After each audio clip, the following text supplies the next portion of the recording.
Адзіны фронт КДБ і службы вонкавай выведкі Рассіі. Супраць каго збіраюцца ваяваць спецслужбы? У Беларусі ўвялі пакаранне за нетрадыцыйныя каштоўнасці. Забойства, гвалты і захоп закладніцы. Следства раскрыла дэталі жахлівага злачынства у Добрушы. Пра гэта, між іншага, у сённяшнім выданні «Аб'ектыву». З вами Юлія Лабанова. Вітаю спадарства і запрашаю.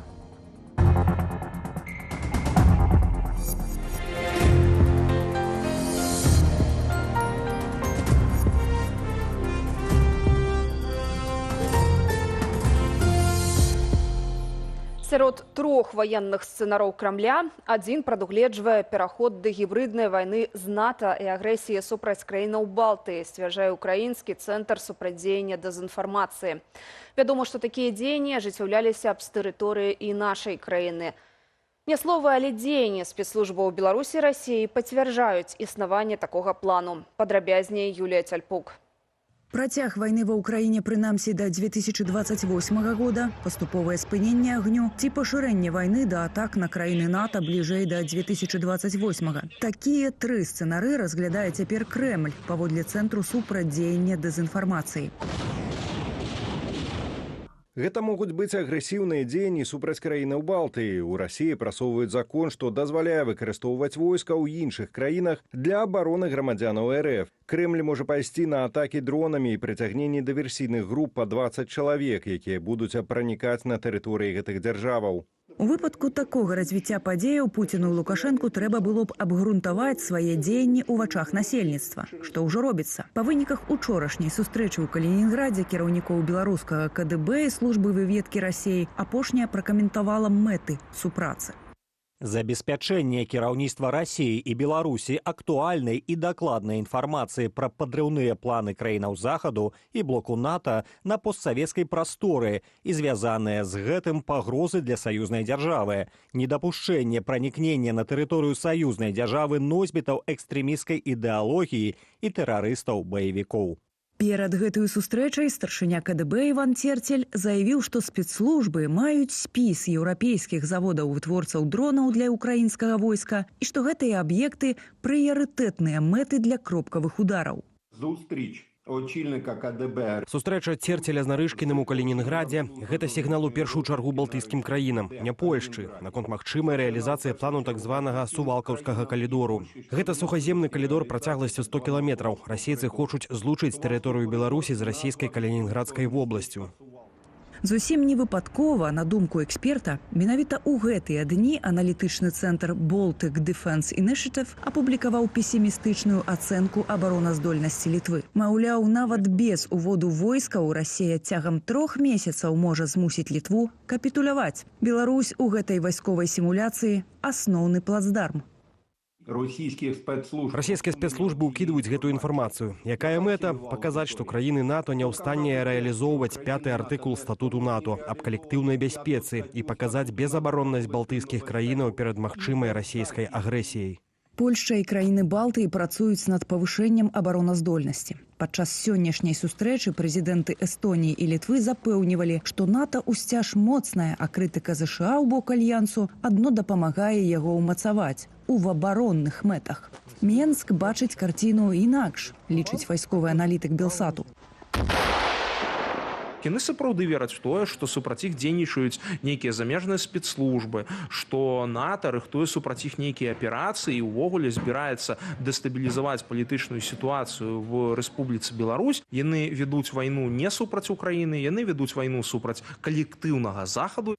Лукашенка на працягу 2 месяцаў правяраў баявую гатовасць беларускага войска, падлічваў колькасць тэхнікі і асабістага складу. І ў кожным выступе так ці інакш згадвае вайну.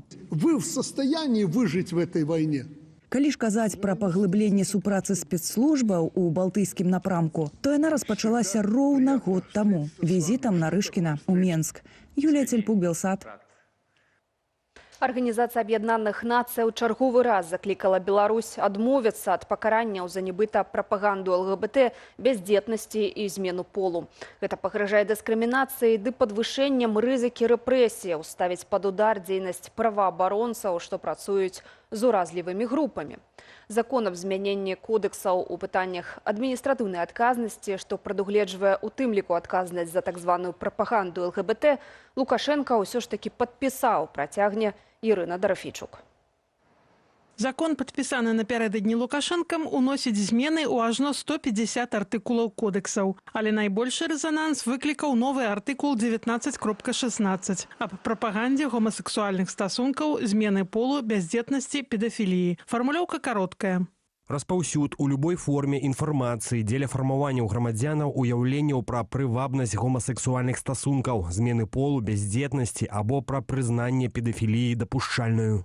Прычым улады сабралі ў адной фармулёўцы даволі розныя паняцці, фактычна прыраўняўшы свядомую адмову ад дзяцей да псіхічнага разладу кшталту педафіліі, якая паводле міжнароднай кваліфікацыі ёсць хваробаю. Это делается, я считаю, что абсолютно специально, чтобы потом можно говорить, что это статья за педофилию, да, за пропаганду педофилии. Ідэя змяшаць педафілію з аднаполымі стасункамі з узаемнай згоды, медычнаю дапамогаю трансгендерным асобам ці нежаданнем мець дзяцей паходзіць з Генеральнай пракуратуры. Нападкі ж на так званыя нетрадыцыйныя каштоўнасці вядуць і ўлады, і афіцыйныя медыі.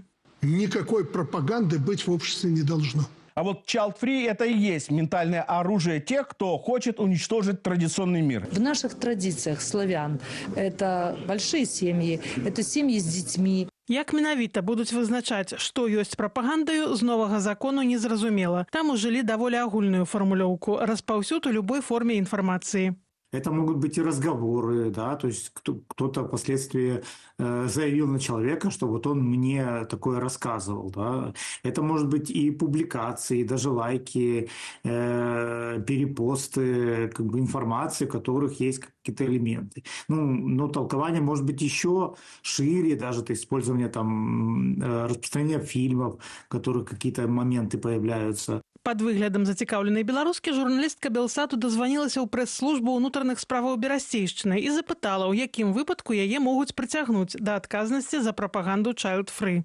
Еще, получается, мы как бы не можем комментировать, потому что подробностей не знаем. Но я то, что уточнила в ОПП, здесь, если вы навязываете непосредственно это, скажем так, бездетность, то есть группы какие-то создаете, возможно, какие-то специальные коучи проводите. Адказнасць за новыя злачынствы увядуць праз 2 месяцы пасля афіцыйнага апублікавання закону. Тыя, каго прызнаюць вінаватым, могуць атрымаць штрафы да 150 базавых велічыняў. Цяпер гэта амаль 7 000 рублёў. А таксама грамадскія працы ці арышт, калі інфармацыя распаўсюджваецца сярод непаўналетніх. Ірына Дарафійчук, Белсат.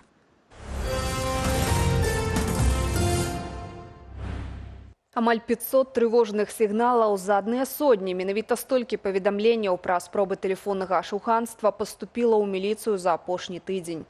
Таксама зафіксавалі 45 фактаў выкарыстання махлярамі лічбавых тэхналогіяў. Пераважную большасць злачынства ўдалося перадухіліць.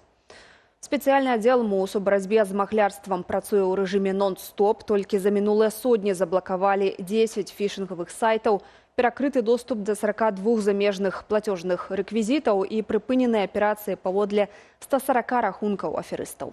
Самай распаўсюджанай схемою застаецца фальшывы продаж тавараў на інтэрнэт-пляцоўках. У спісе пагрозаў таксама тэлефанаванне ад імя службовых асобаў, фішынг і абяцанне лёгкіх грошай на фінансавых біржах. Праваахоўнікі папярэджваюць, гонка за казачнымі прыбыткамі або анамальна нізкімі цэнамі ў сеціве – самы кароткі шлях да страты вашых ашчаджэнняў. Суд у Гомлі рыхтуецца да разгляду крымінальнай справы. Ад падрабязнасцяў стыне кроў. На лаве падсудных 38-гадовы замежнік. Спіс абвінавачанняў: забойства, гвалт, катаванні і захоп закладніка. Штопраўда, трагедыя адбылася яшчэ летась у кастрычніку ў Добрушы. Паведамілі пра яе толькі цяпер. Паводле следства, у кастрычніку мінулага года пасля гадоў здзекаў над сям'ёй фігурант у стане ап'янення забіў цяжарную жонку на вачах у дзяцей. 16-гадовы пасынак, які заступіўся за маці, быў паранены ножом, але цудам выжыў. Пасля забойства жанчыны злачынца здзейсніў гвалт над падчарыцай, а пры з'яўленні АМАПа ўзяў дзяўчыну ў закладніцы. Спецназ абяззброіў агрэсара, цяпер яму пагражае максімальна магчымы вырак – пакаранне смерцю. В тот же день всех детей забрали в больницу, после чего направили в территориальный социально-педагогический центр. Впоследствии их всех вместе определили в одну приемную семью.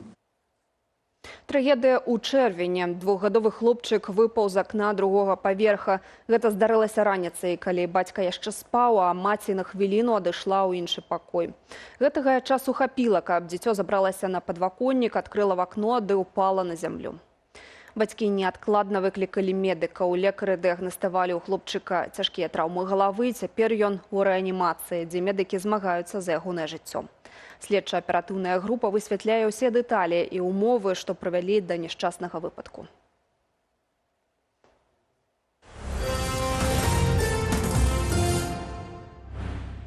Уначы і ранкам расійскія войскі атакавалі грамадзянскія аб'екты ва ўкраіне. Ракеты і дроны ляцелі ў жылыя дамы і офісныя будынкі Кіева, Адэсы, Дняпра і Харкава. У выніку атакі ёсць забітыя і пацярпелыя. Іншыя навіны замежжа ў наступным матэрыяле. 4 асобы загінулі і 45 пацярпелі ў выніку начной ранішняй атакаў Расіі на Кіеў. Адзін з беспілотнікаў трапіў у 18-павярховы жылы дом. У цэлым пашкоджанні атрымалі жылыя дамы і офісныя будынкі ў 5 раёнах гораду. Адбыўся вельмі моцны выбух, потым яшчэ адзін выбух, і нам ледзь хапіла некалькіх секундаў, каб дабрацца да калідора. Верагодна, гэта нас выратавала, бо ўсё было выбітае. У будынку пашкоджаны ўвесь уваход, 3 кватэры на вуліцы. Уваходныя дзверы не зачыняюцца і выбітыя. Выбух быў настолькі магутным. 7 загінулых і 11 пацярпелых у Адэсе. Пра гэта заявіў глава вайсковай адміністрацыі гораду Сергей Лысак. Маўляў, за ноч горад перажыў некалькі хваляў атак, пашкоджаныя аб'екты інфраструктуры і жылыя дамы. Нямецчына адкрыла онлайн-доступ да найбуйнейшага архіву Трэцяга рэйху. Цяпер кожны можа спраўдзіць, ці была пэўная асоба, звязаная з нацысцкай партыяй у час праўлення Адольфа Гітлера. У базе Аральзен архівес больш за 40 мільёнаў дакументаў. У тым ліку каля 12 мільёнаў картак сябраў НСДАП. BBC прыводзіць словы жыхара Аўстрыі Крысціяна Райнера, які за лічаныя секунды знайшоў у базе свайго дзеда. Я заўсёды ведаў, што ён быў блізкі да нацыстаў, але мяне здзівіла, што яму спатрэбілася толькі 5 дзён для ўступлення. Ён жа быў навукоўцам. У 1938 годзе яму павінна было быць цалкам зразумела, хто такія нацысты. Паводле газеты «Ды Цайт», якая спрычынілася да стварэння онлайн-базы, з пачатку красавіка архівам скарысталіся ўжо мільёны разоў. Першыя за амаль 40 гадоў перамовы паміж Ліванам і Ізраілем прайшлі напярэдадні ў Вашынгтоне. Паводле дзяржаўнага сакратара США Марка Рубіо, яны скіраваныя на ўстанаўленне перамір'я паміж краінамі і раззбраення Хізбулы.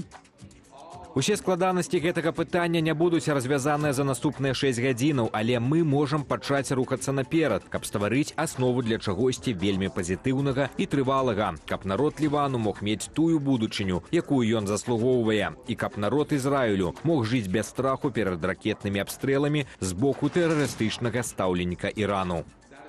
Лідар Хізбулы Наім Касем назваў перамовы бессэнсоўнымі і заклікаў ліванскі ўрад не браць у іх удзелу. Тым часам Ізраіль працягвае размяшчэнне сваіх войскаў у Ліване і заяўляе пра хуткае ўзяцце пад свой кантроль ключавога для Хізбулы гораду Бінт-Джубейль. Аліна Скрыбунова, Белсат. Палітзняволенаму журналісту і актывісту Саюзу палякаў у Беларусі Анджэю Пачобуту сёння спаўняецца 53 гады. Гэта ўжо 5-й запар дзень народзінаў, які палітвязень сустракае за кратамі. Анджэй Пачобут быў затрыманы на дзень волі ў 2021 годзе. Рэжым Лукашэнкі абвінаваціў яго ў нібыта закліках да прычынення шкоды нацыянальнай бяспецы Беларусі і ў распальванні варожасці. У выніку Пачобуту прысудзілі 8 гадоў зняволення. Сваё пакаранне журналіст адбывае ў папраўчай калоніі нумар 1 у Новаполацку. Пачобут мае сур'ёзныя праблемы са здароўем. У калоніі яго абмяжоўваюць у ліставанні і грашовых пераводах змяшчаюць у ШЗА.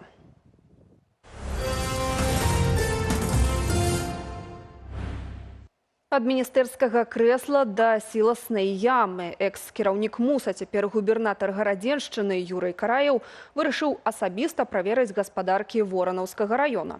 Відэасправаздачы з'явіліся ў TikTok і імгненна яны сталі віруснымі. У кадры генерал ходзяць па гаспадарцы ды раздае заданні працаўнікам. Опустить, положить, выровнять, окультурить это место. Вот эту выбоину, кусок заровнять.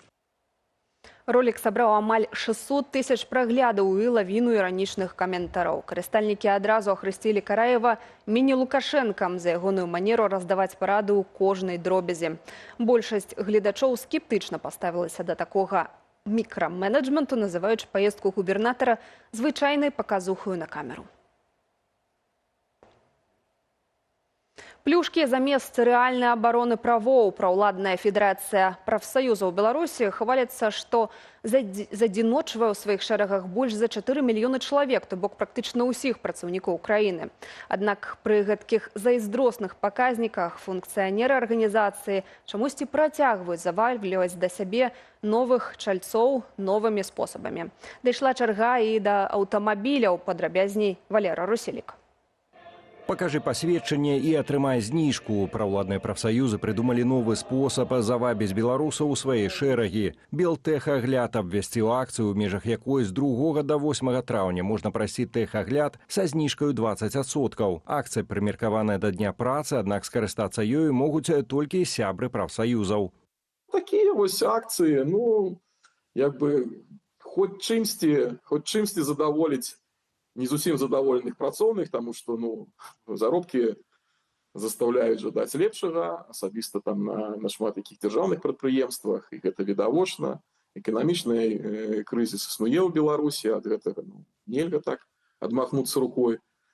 Таму, канешне, трэба нешта людзям даваць. Раней гэта былі толькі падарункі на Новы год ці на 8 сакавіка для жанчын. Зараз дадалі яшчэ тэхагляд. Праблема тэхаглядаў для Беларусі сапраўды актуальная. Гэтак летась больш як 342 тысячы кіроўцаў былі аштрафаваныя за язду на аўтах, што не прайшлі былі тэхагляду. Я должен заплатить штраф через ЕРИФ. За техосмотр. Сёння ў нашай краіне дзеюць выключна праўладныя прафсаюзы, аб'яднаныя ў Федэрацыю прафсаюзаў Беларусі. Асноўнымі мэтамі там дэкларуюць абарону працоўных і сацыяльна-эканамічных інтарэсаў сваіх сябраў. Вось толькі ўкладаюць у гэтыя словы ў праўладных прафсаюзах зусім не тое, што прынята ў цывілізаваным свеце. Працоўныя добравольна, добраахвотна аб'ядноўваюцца ў свае незалежныя дэмакратычныя прафсаюзныя арганізацыі дзеля таго, каб абараняць свае правы і інтарэсы. То бок дзеля таго, каб весці калектыўныя перамовы з працадаўцамі, цягам пратэстаў ці нават страйкаў, забастовак, намагацца паляпшэння сваіх умоў працы, заробкаў і гэтак далей. Абаронай працоўных у судах і праз страйкі ў нашай краіне і займаліся незалежныя дэмакратычныя прафсаюзы, якія былі, аднак, зліквідаваныя ў 2022 годзе паводле пастановы Верхоўнага суда. У праўладных жа функцыянераў, заўважае наш суразмоўца, зусім іншы функцыянал. Вот такая колбаса. Мартаделла Слуцкого мясокомбината. Купаловская колбаса. Тоже Слуцкий мясокомбинат. Вот такая колбаска. Дарэчы, што да цяперашняй акцыі, то атрымаць зніжку на агляд свайго аўта можна і без уступлення ў шэрагі афіцыйных прафсаюзаў. Белтэхагляд перыядычна прапаноўвае падобныя і нават вышэйшыя зніжкі без патрабавання паказаць сяброўскі білет. Валер Руселік, Белсат. Пакуль Дональд Трамп пагражае ўварваннем на Кубу, вайсковыя на выспе Свабоды дэманструюць вынаходлівасць ва ўмовах дэфіцыту паліва. Дзяржаўны тэлеканал «Першы інфармацыйны» апублікаваў кадры, на якіх кубінцы выкарыстоўваюць для перасоўвання супрацьпаветранай абароны гужавы транспарт. Прычым прапаганда назвала гэта крэатыўным развязаннем. Без каментара.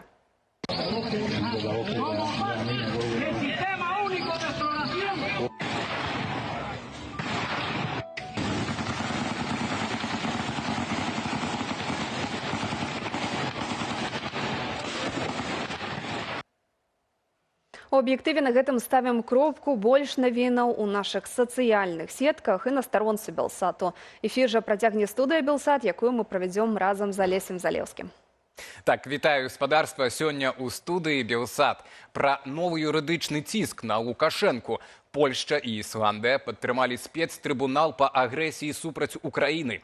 І ўжо ў траўні яго могуць запусціць. Ці сапраўды гэта набліжае адказнасць для беларускага кіраўніцтва.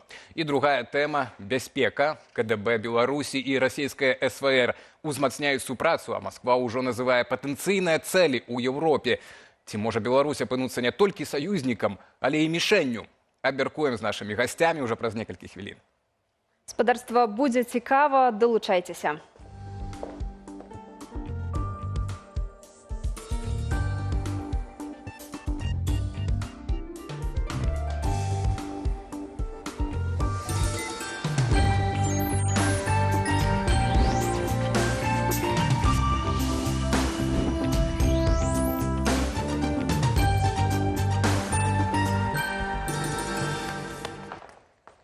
Спадарства, гэта студыя Белсат, Олег Залеўскі.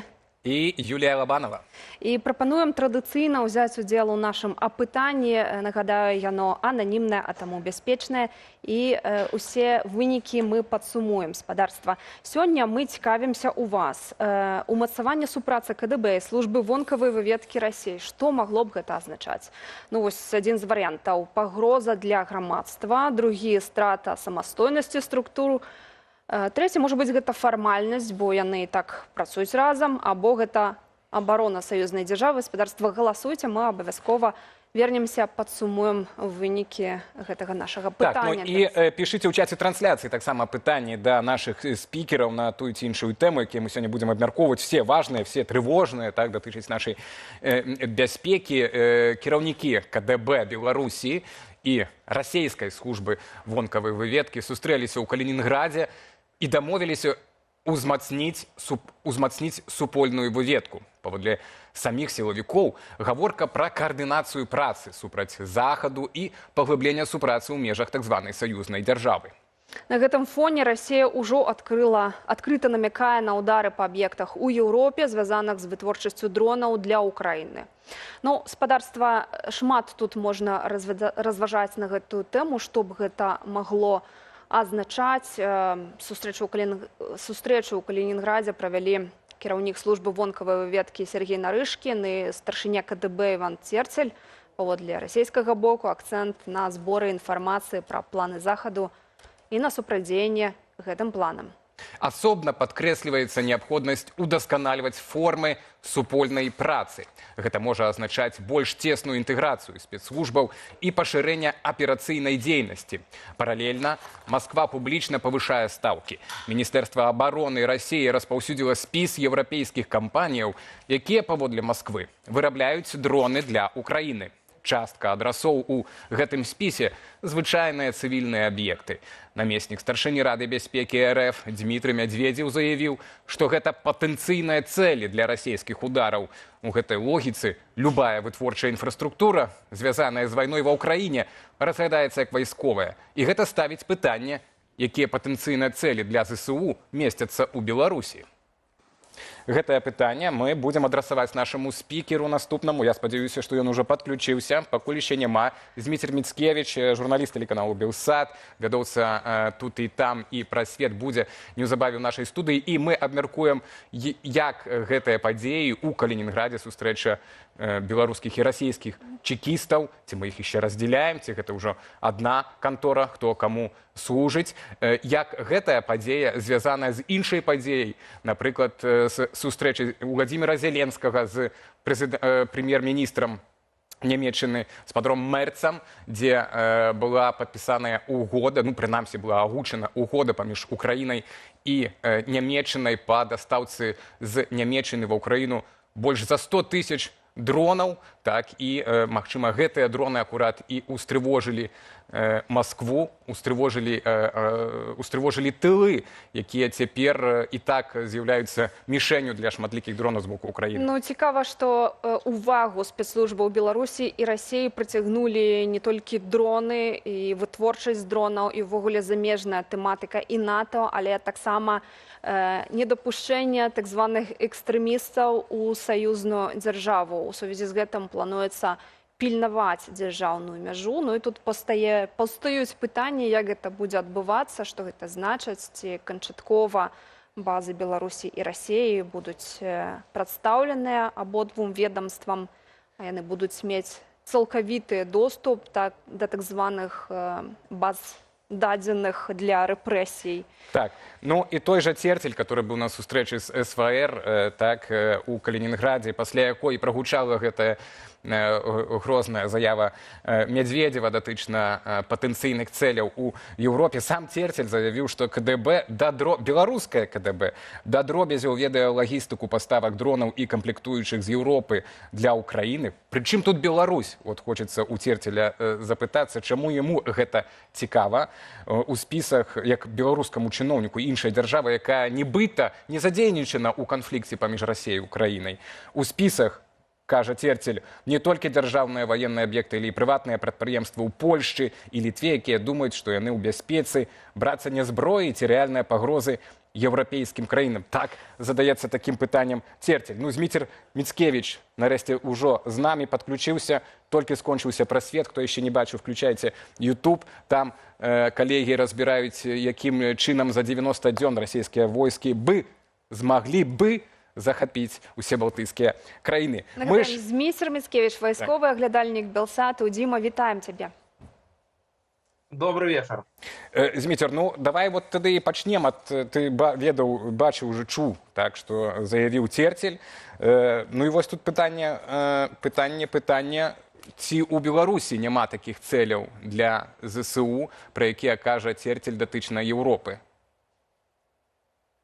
На самой справе тут ужо Зеленскі казаў, што ў Беларусі для ЗСУ падобна мэты ёсць і падобна, што з гэтымі мэтамі Украіна будзе працаваць, ну і выглядае на тое, што гэтых мэтаў будзе рабіцца толькі больш, паколькі Расійская Федэрацыя нарошчвае выкарыстанне тэрыторыі Рэспублікі Беларусь для атак на тэрыторыю Европы. Тут мы кажам не толькі про Украіну, а і агулам, вось таксама у згаданым табой прасвеце мы разбіраем тое, што рэжым Лукашэнкі можа быць задзейнічаны Расійскай Федэрацыяй в непасрэдных актах агрэсіі, ужо канвенцыйнай агрэсіі супраць краінаў еўрапейскага звязу. Адпаведна, так, на тэрыторыі Беларусі будзе больш мэтаў.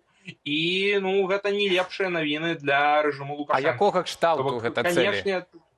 Зміцер, якога кшталту гэта цэлі ў Беларусі? Што гэта за цэль? Гэта, хутчэй за ўсё, аб'екты, ну, зноў жа, тое, што мы ведаем. Да? Ёсць гаворка аб станцыях, якія будуць дапамагаць у сувязі расійскім дронам. То бок, вось гэта тыя цэлі, якія Украіна можа знішчаць, і цалкам лагічна, калі яны пачнуць гэта рабіць, тут нічога дзіўнага не будзе. Ну, плюс, зноў жа, яны кажуць аб тым, што яны ўжо нейкім чынам працавалі з падобнымі цэлямі, значыць, штосьці адбывалася, але гэта не афішавалася. Ну, зноў жа, рэжым Лукашэнкі не асабліва любіць такія рэчы афішаваць, но украінскія ўлады, значыць, таксама аб гэтым маўчалі. Таксама гэта, я думаю, што могуць быць месцы, адкуль могуць здзяйсняцца, напрыклад, пускі расійскіх, ну, калі мы бярэм шырэйшую эскалацыю, так? Адкуль могуць здзяйсняцца пускі расійскіх дронаў, адкуль могуць здзяйсняцца пускі расійскіх ракет, а таксама аэрадрома. То бок гэта тое, што першае прыходзіць на думку. Ну, зноў жа, таксама гэта могуць быць месцы размяшчэння расійскага асабовага складу, калі яны будуць збіраць сілы і пачынаць нейкія аперацыі супраць краінаў Еўропы. Ну, зноў жа, Расія гэта адкрыта дэкларуе, таму цалкам лагічна, што гэтага ў Беларусі будзе больш. Зміцер, давай прапаную вярнуцца да менавіта самой сустрэчы гэтай у Калінінградзе. Ну, яна паміж кіраўнікамі беларускага КДБ і расійскай службы вонкавай выведкі. Гэта не першая сустрэча такая, это нагу 25-я. Такая сустрэча, іх сумесная калегія, так, у межах так званай саюзнай дзяржавы. Думаю, не выпадкова, што это была сустрэча ў Калінінградзе. Але і не выпадкова, думаю, СВР гэты факт публічна заявіў. І вось публічна заявіў, цэлую заяву размясціў на сваёй старонцы, падкрэсліўшы, што беларусы таксама побач з расейцамі будуць тут стаяць на варце саюзнай дзяржавы. Там яна некалькі разоў паўтараецца ад прыхадняў, ад экстрэмісцкіх прыхадняў, так, з захаду. гэта і ёсць тая вот, магчыма, гібридная такая інфармацыйная атака на краіны Еўропы, вот сам факт гэтай сустрэчы, так, і такая прэзентацыя, такая продажа для аўдыторыі. Ці, на твою думку, сапраўды рыхтуюцца нейкія аперацыі і больш цеснае супрацоўніцтва, то бок нейкі этап нас чакае яшчэ большага такога зліцця беларускіх чекістаў з расійскімі? Я бы сказал аб тым, што гэта можа быць таксама, як расійская выведка любіць адразу заранёў распавядаць пра свае планы. І вось гэта класічная тактыка прапаганды, паколькі портал СВР ператварыўся в адзін з галоўных расійскіх прапагандысцкіх рэсурсаў. То бок гэта зараз не крыніца надзейнай інфармацыі, там з дзейнасці спецслужбаў ці нейкіх справаздачаў, ну а гэта адыёзны прапагандысцкі партал па сутнасці, які вельмі часта распавядае пра намеры сапраўдныя расійскіх уладаў, ну і нейкія іх планы у пэўных кірунках. Дык вось тое, што яны заяўляюць аб нейкіх магчымых там дыверсіях і што яны будуць супрацьдзейнічаць закідванню баевікоў і так далей, тут мае некалькі вымярэнняў. Першае, гэта тое, што ну сапраўды яны в класічнай парадыгме, в сваёй, рэжым Лукашэнкі разглядае вот Беларусь як такую тэрыторыю, якую, умоўна кажучы, НАТО хацела бы захапіць. Вось яны пастаянна рыхтуюць нейкую дэстабілізацыю ў палітычным полі. І Лукашенко рэальна верыць в тое, што ў 2020 годзе, напрыклад, супраць яго змагаліся замежныя спецслужбы. Ён жа амерыканцам нават сам казаў, што ну слухайце, вы ж прайгралі ў 2020 годзе, вы мусіце гэта прызнаць. То бок ён насамрэч у гэта верыць. То бок тое, што вот нібыта нейкія дыверсійныя групы, нейкія экстрэмісты, гэта все рыхтуецца. Гэта не проста прапагандысцкі штамп, а гэта тое, на падставе чаго рэжым Лукашэнкі плануе свае далейшыя дзеянні. Што гэта за дзеянні? Што гэта за дзеянні? Ну, напрыклад, яны плануюць трэнаванні сваіх вайскоўцаў вось на падставе такіх сцэнароў, што нібыта будзе нейкая дэстабілізацыя ўнутры краіны, а пасля натаўская ваеншчына ўвядзе войскі для таго, каб падтрымаць гэты мецет. А вось гэтыя ўсе расповеды пра... рэальна тое, да чаго яны рыхтуюцца. Вось гэтыя ўсе расповеды пра падрыўныя планы НАТО, можа гэта падстава, каб увесці расійскі кантынгент, каб яго на тых жа вучэннях павялічыць колькасць? Ці можна гэта можа быць вось таксама другая опцыя, пра якую я вот узгадваў. Другая опцыя якраз таки гэта тое, што расійская СВР па вот старай традыцыі можа распавядаць пра свае планы і заранёў звальваць адказнасць. Яны самі такім чынам паведамляюць, што ну яны могуць арганізаваць такія правакацыі дзеля таго, каб пасля сказаць, што ну слухайце, мы такім чынам рэагуем на правакацыйныя дзеянні з боку захаду. І таму мы мусім тут зараз нейкім чынам адказаць. То бок гэта вот в іх логіку цалкам укладваецца.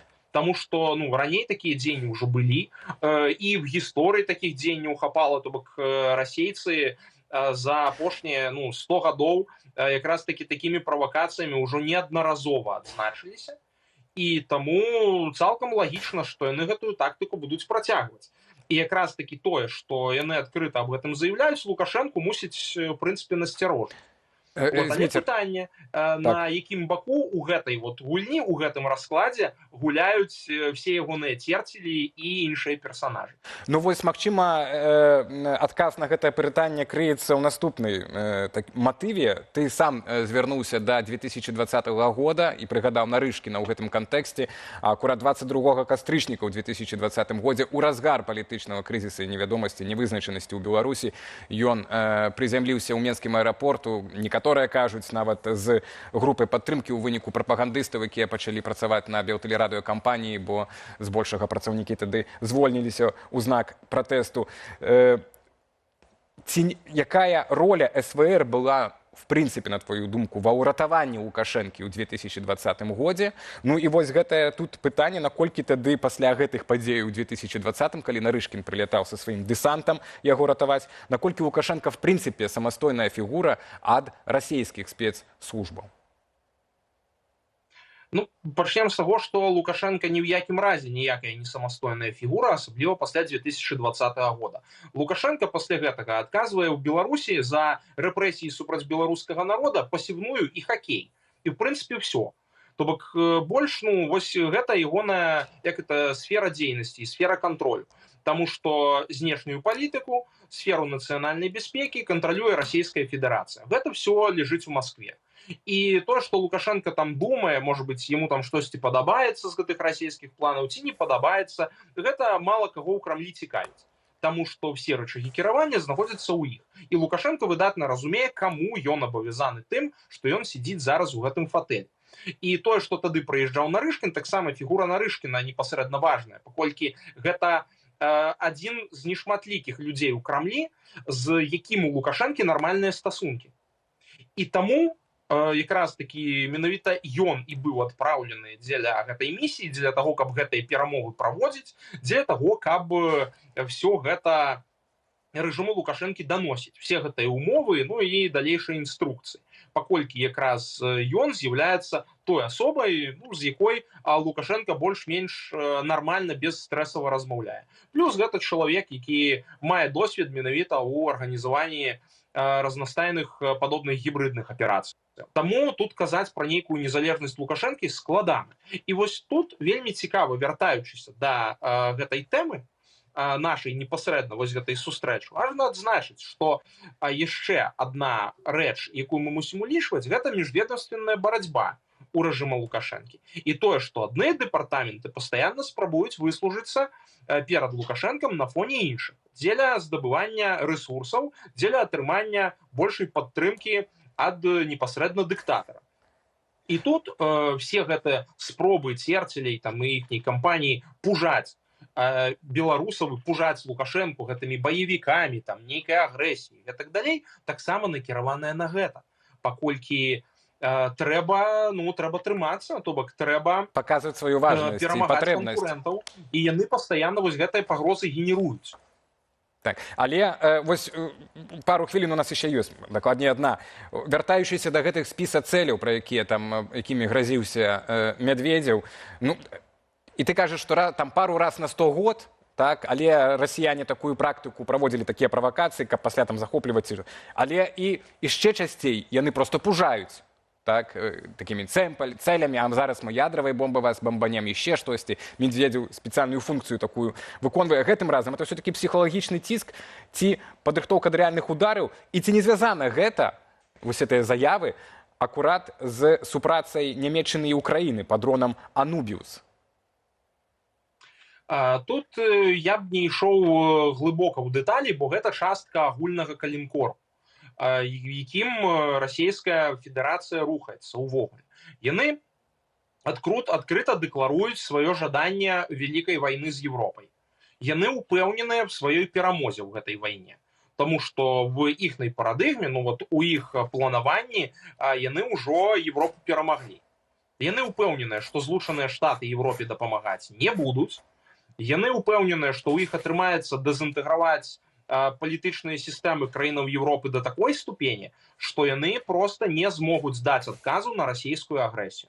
Таму што расейцы выдатна разумеюць, што пры паўнавартасным боесутыкненні з усёй Европай падобна іхная машына не вытрымае. Асабліва ўлічваючы пэўныя асаблівасці кіравання і тэхналогій, так бы мовіць. Але ім патрэбна далей эскалаваць, бо ў іх проста ніякага іншага выйсця няма. Яны зараз ужо ў той сітуацыі, што ў іх ніякіх дыпламатычных інструментаў не засталося. Ох, трывожна гэта ўсё. Дзякуй вялікі, Зміцер, што знайшоў час сёння прыйсці да нас у эфір. Зміцер Міцкевіч, журналіст Белсату, аўтар і вядоўца праграму «Тут і там і пра свет» на нашым тэлеканале. Ну, а мы да наступнай тэмы. Польшча і блізкай. Польшча і Ісландыя падтрымалі стварэнне спецыяльнага трыбуналу датычна злачынства агрэсіі Расіі і Беларусі супраць Украіны. Пра гэта паведаміў міністр замежных справаў Украіны Андрэй Сібіга. Паводле яго, гэта пераломны момант, бо ўжо сабраная мінімальная колькасць краінаў неабходная, каб вынесці пагадненне на галасаванне ў Радзе Еўропы. Цяпер 17 дзяржаваў пацвердзілі гатовасць далучыцца да працэсу. Гэта юрыдычны парог, пасля якога пагадненні могуць разгледзець на ўзроўні камітэту міністраў Рады Еўропы. Паседжанне запланаванае на сярэдзіну траўня ў Кішынёве. Паводле украінскага боку гаворка ідзе пра стварэнне механізму, што дазволіць прыцягнуць да адказнасці палітычнае і вайсковае кіраўніцтва за сам факт агрэсіі супраць Украіны. Пры гэтым у дакументах Рады Еўропы ўжо замацавана, што юрысдыкцыя будучага трыбуналу можа распаўсюджвацца і на беларускія ўлады. Гэта не адзіны міжнародны юрыдычны ціск на Менск. У міжнародным крымінальным судзе ў Газе ўжо разглядаюцца матэрыялы супраць Лукашэнкі і ягонага атачэння, якія звязаныя з магчымымі злачынствамі супраць чалавечнасці і вывазам украінскіх дзяцей. Так, з намі на відэасувязі знаходзіцца Павел Латушка, кіраўнік Народнага антыкрызіснага ўправлення, намеснік кіраўніка аб'яднанага пераходнага кабінета, ну і палітык, які ў дэмакратычных сілах збольшага і адказвае за ўзнаўленне справядлівасці. Вітаем вас. Беларусі. Вечар добры вам, спадар Павел. Добрый вечер, вітаю вас. Польшча і Ісландыя далучыліся, і фактычна сабраная вось эта мінімальная колькасць краін для запуску працэдуры. Што гэта мяняе ўжо цяпер, спадар Павел? Ну, сапраўды гэта чарговы вырашальны крок, які накіраваны на дасягненне правасуддзя. Давайте трошки пра гісторыю. 25 чэрвеня мінулага года прэзідэнт Украіны Зеленскі і генеральны сакратар Савета Еўропы Ален Берсе падпісалі пагадненне аб стварэнні спецыяльнага трыбунала адказнасці за агрэсію супраць Украіны. Дарэчы, вельмі важна, каб зараз назбіраць дастатковую колькасць краінаў, а гэтая колькасць акрэсліваецца лічбай 17 краінаў, якія гатовы далучыцца да пагаднення аб стварэнні камітэта па кіраванню спецыяльнага трыбунала. І галасаванне па гэтаму пагадненню адбудзецца 14-15 мая ў Кішынёве. І вось 17 краін павінны былі напярэдадні гэтага паседжання пацвердзіць, што так, яны сапраўды гатовы далучыцца да дзейнасці, да падпісання, узгаднення працы гэтага камітэта па кіраванню спецыяльнага трыбунала. І вось Польша і Ісландыя сталі такім чынам 16 і 17 краіны. Мы пра гэта размаўлялі разам з генеральным дырэктарам па правах чалавеках і правасуддзю Савета Еўропы, з якім я сустракаўся даслоўна 2 красавіка ў Страсбургу, Джан-Лук Эспазіта, і ён тады мне сказаў, калі мы зможам набраць гэтых 17 краін, то фактычна на заўтра мы можам пачынаць працаваць уже канкрэтна над дзейнасцю спецыяльнага трыбунала. Раней яшчэ прэзідэнт Зеленскі акрэсліваў, што он разлічвае, што ўжо функцыянальна будзе працаваць спецыяльны трыбунал адказ за агрэсію ў 2027 годзе.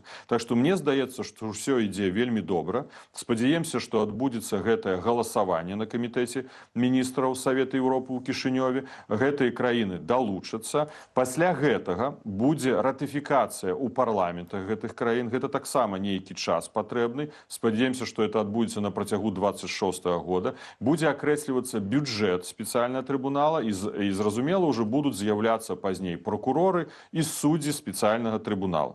Што тычыцца Лукашэнкі. Так што вось гэта сапраўды такі вельмі важны юрыдычны крок на тое, каб спецтрыбунал у наступным годзе рэальна пачаў працаваць, збіраць, акумуляваць доказы, аналізаваць і рыхтаваць абвінавачваючыя заключэнні, у тым ліку адносна да Лукашэнкі. Вось часта нас беларусы і беларускі пытаюць, па што Коордынацыйная рада. І вось я як член Коордынацыйнай рады, і дзякуючы гэтаму, што нас абралі, маю права быць членам дэлегацыі, афіцыйнай дэлегацыі Коордынацыйнай рады ў парламенцкай асамблеі Рады Еўропы у мінулым годзе 10 красавіка унёс папраўку ў адпаведную рэзалюцыю парламенцкай асамблеі Рады Еўропы. Не з першай спробы, прызнаюся сёння. Спачатку супраць выступіла украінская дэлегацыя, што для мяне было дзіўна, і яна не прайшла першае галасаванне ў юрыдычным камітэце парламенцкай асамблеі Рады Еўропы. Тады яны матывавалі гэта тым, што яны не хацелі, каб гэта было раздражненнем для іншых краін, якія маглі бы падтрымаць стварэнне спецтрыбунала, але ўсё ж такі, дзякуючы нашай палітычнай працы дэлегацыі, нам удалося пераканаць, і наступнага дня папраўка прайшла, і за яе прагаласавала 100 дэлегатаў парламенцкай асамблеі Рады Еўропы. Так вось у гэтай папраўкі якраз прапісана, што юрысдыкцыя спецыяльнага трыбунала павінна распаўсюджвацца на злачынства агрэсіі, якія здзейснены так званым кіраўніцтвам Беларусі. Такім чынам, Лукашенко і яго хаўруснікі знаходзяцца ўжо юрыдычна ў фокусе спецыяльнага трыбунала, які вось-вось ужо пачне працаваць. А дзеля таго, каб яму было лягчэй працаваць, наша каманда Народнае антыкрызіснае ўправленне зараз збірае аналізуе, акумулюе і прававым чынам афармляе ўсе доказы здзяйснення гэтага злачынства. І пра гэта я таксама размаўляў з гендырэктарам па правах чалавека і правасуддзю Савета Еўропы 2 красавіка. Каму мы можам перадаць гэтыя доказы? І мы дамовіліся, што на сённяшні дзень мы можам перадаваць іх Генеральнай прокуратуры Украіны, а калі ўжо будзе спецтрыбунал, адпаведна мы зможам перадаваць ужо і у сам спецыяльны трыбунал. Так што гэта добрая навіна для ўсіх тых, хто верыць у правасуддзе. Зразумела, гэта не адзін дзень, можа, гэта зойме пару гадоў, але ўсё ж такі гэтыя прававыя юрыдычныя крокі трэба нам праходзіць. Але цяпер там фігуруе так у паперах тых першасных базавых, пра якія вы кажаце, не канкрэтна Беларусь, дзяржава, якая будзе несці адказнасць за гэта, а менавіта Лукашенко ці там некая група асоб, так званае кіраўніцтва, так, як вы кажаце. Бо тут пытанне, хто будзе несці адказнасць? Дзяржава Беларусь, то бок краіна ці канкрэтныя людзі? Спецтрыбунал з'яўляецца міжнародным інстытутам. Гэта не нацыянальны інстытут. Ён не створаны Украінай. І тут не будзе прымяняцца украінскае заканадаўства. Тут будзе прымацца міжнароднае права і будзе зроблена спасылка ў дакументах па стварэнні спецтрыбунала на адпаведныя рэзалюцыі Арганізацыі Аб'яднаных Нацый, якую так любіць Лукашенко. Так вось, ёсць рэзалюцыя 3314 Генеральнай асамблеі Арганізацыі Аб'яднаных Нацый, якая вельмі дакладна кваліфікуе, што з'яўляецца актам агрэсіі. Актам агрэсіі з'яўляецца прадстаўленне тэрыторыі для замежнай арміі для ажыццяўлення агрэсіі ў адносінах да трэцяй краін. Што было зроблена менавіта персанальна, гэтае рашэнне, Александром Лукашенко. Што забяспечвалі міністр абароны, таксама камандуючы радамі войскаў на тэрыторыі Беларусі. Я не хацеў бы тут акрэсліваць пералік тых асобаў, якія могуць трапіць пад расследаванне спецыяльнага трыбунала, але ён можа быць як малым, так можа быць даволі шырокім, гэты пералік. Ну, тэарэтычна можа і старшыня гомельскага аблвыканкама Іван Іванович Крук, якога добра ведаю, які тады якраз і сёння з'яўляецца кіраўніком вобласці і прадстаўляе інфраструктуру. Адказнасць будзе тут насіць персанальны характар за гэта военное злачынства агрэсіі. Так што у фокусе будзе Лукашенко і яго хаўруснікі. Гэта не справа супраць дзяржавы. Ну вось вы кажаце, да, што пра прадстаўленне тэрыторыі сваёй, так, інфраструктуры. А у клубе рэдактароў выкладчык Акадэміі кіравання пры прэзідэнце, палітолог, намеснік нават кафедры там паліталогіі, спадар Вадзім Ялфімаў днямі заявіў, мог бы вам запярэчыць ягонымі словамі. Давайте уточним еще и юридически. Российские войска уходили с белорусской территории, а куда они уходили, это не наша проблема. Так что с юридической точки зрения к белорусской стороне придраться просто невозможно. Ну а вы придираетесь, спадар Павел. Я не придираюся, про это кажа міжнароднае права. Я спасылаюся на рэзалюцыю Генеральнай асамблеі ААН 3314. Яшчэ раз. Прадстаўленне тэрыторыі для замежнай арміі, для агрэсіі супраць суседняй дзяржавы. Хто гэтае рашэнне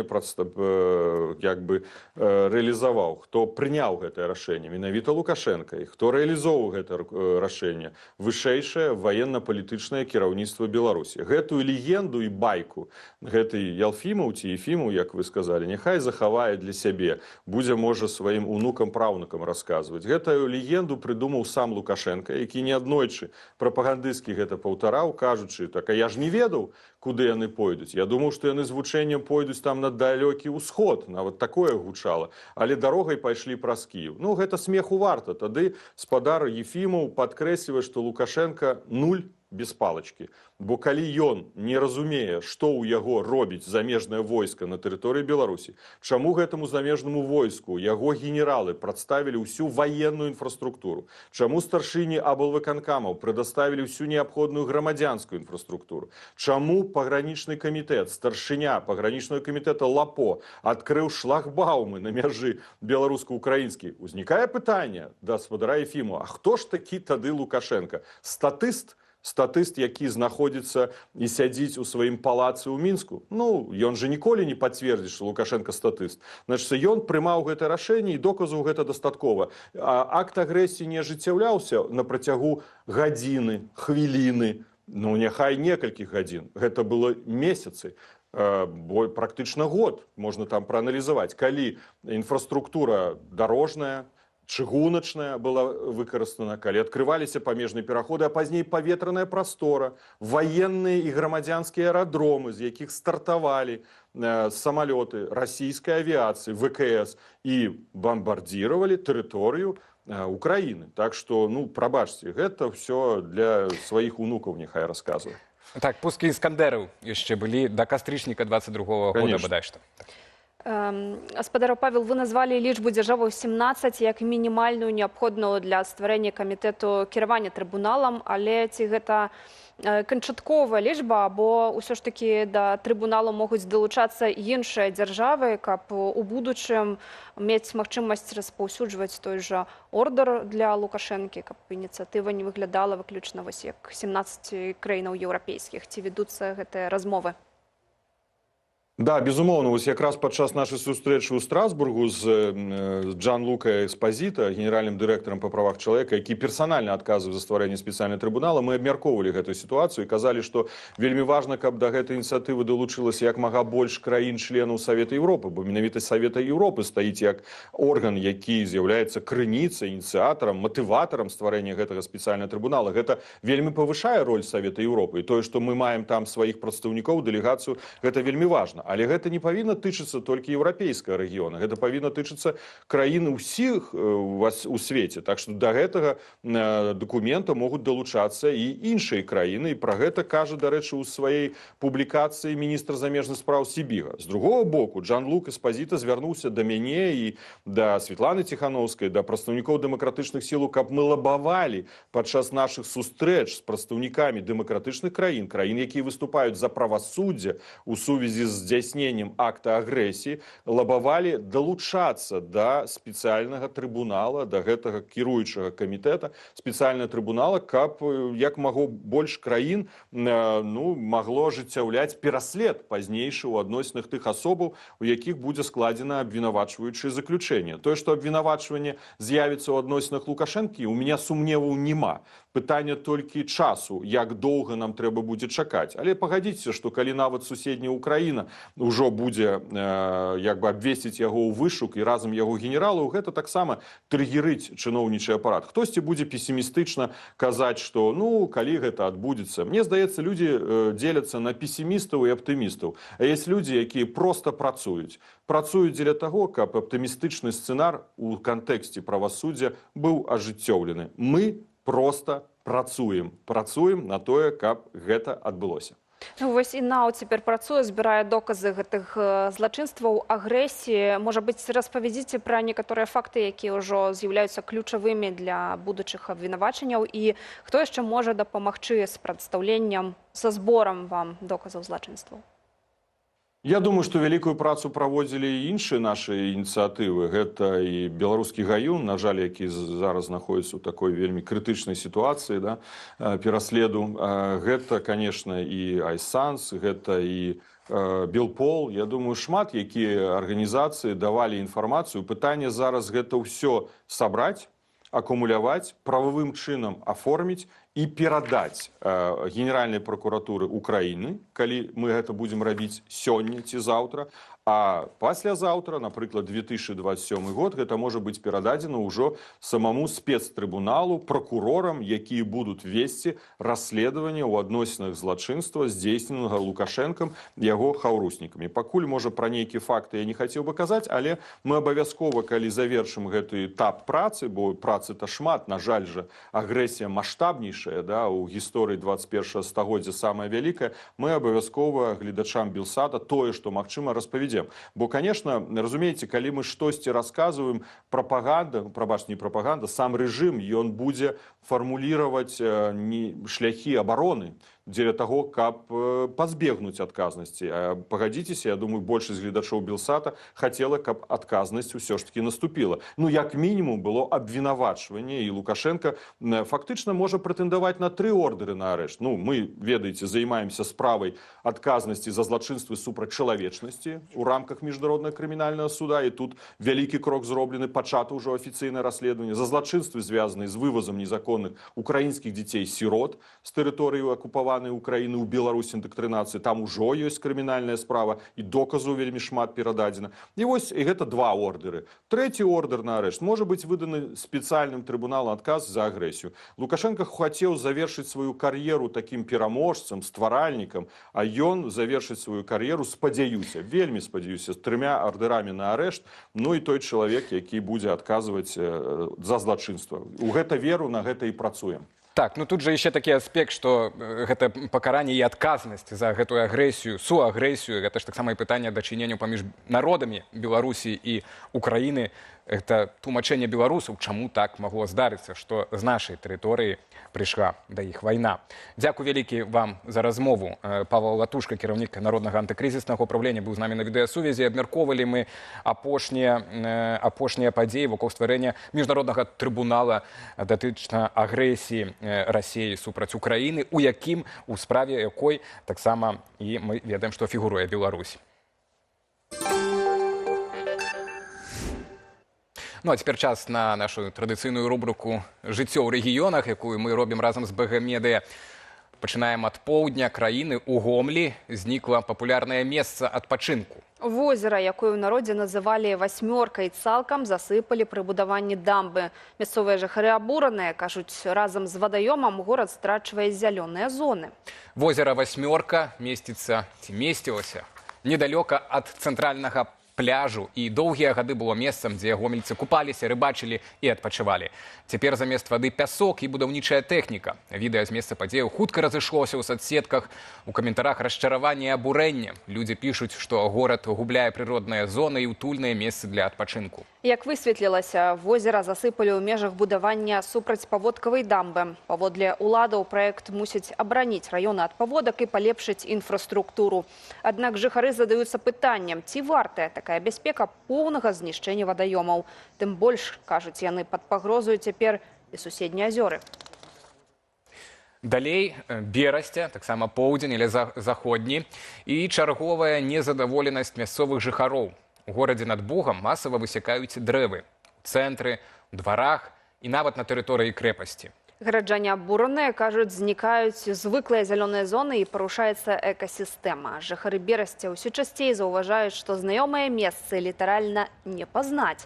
Пасля высякання застаюцца толькі пні і груды галінак. Асаблівую трывогу выклікае сітуацыя ў берасцейскай крэпасці, дзе за гады сфармавалася унікальная прыродная прастора.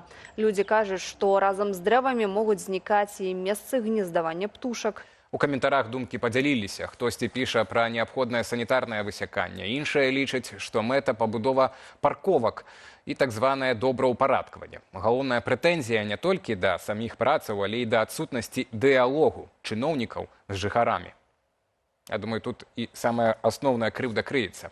У Беларусі на продаж выставілі старадаўні маёнтак бохвіцаў, месца з багатай гісторыяй, дзе, паводле легенды, бываў сам Наполеон Бонапарт.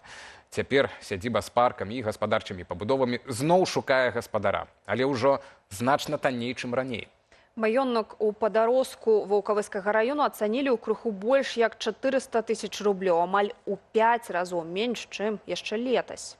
У лот уваходзіць палац 19 стагоддзя, гаспадарчыя будынкі і тэрыторыя ў амаль 4 гектары. Гісторыя гэтага месца ад шляхецкіх родаў да драматычных падзеяў 20 стагоддзя. У апошнія гады сядзібу спрабавалі аднавіць як турыстычны аб'ект. Але пасля канфлікту з уладамі яна зноў апынулася на аўкцыёне. Эксперты адзначаюць, што падобныя аб'екты ў Беларусі часта застаюцца без гаспадара. Нягледзячы на багатую гісторыю, інвестары не гатовыя браць на сябе рызыкі.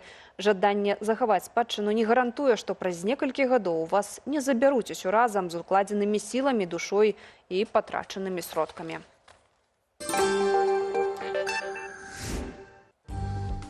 Так, узмацнення супрацы КДБ і службы вонкавай выведкі Расіі. Гэта што? Пыталіся мы у вас сёння. І бальшыня з вас, 56% прагаласаваўшых з нашай аўдыторыі, сцвярджае, што гэта пагроза перадусім для грамадства. На другім месцы фармальнасць. Яны і так разам, ну тут цяжка выбраць, што горш. Правда, так. што горш. На гэтым мусім ставіць кропку ў сённяшнім эфіры. Дзякуем, спадарства, за вашу увагу, актыўнасць у часе трансляцыі, за галасаванне, таксама за каментары. Для вас працавалі Олег Залеўскі. Ну і Юлія Лабанова. Да сустрэчаў на Белсаце. Пакуль.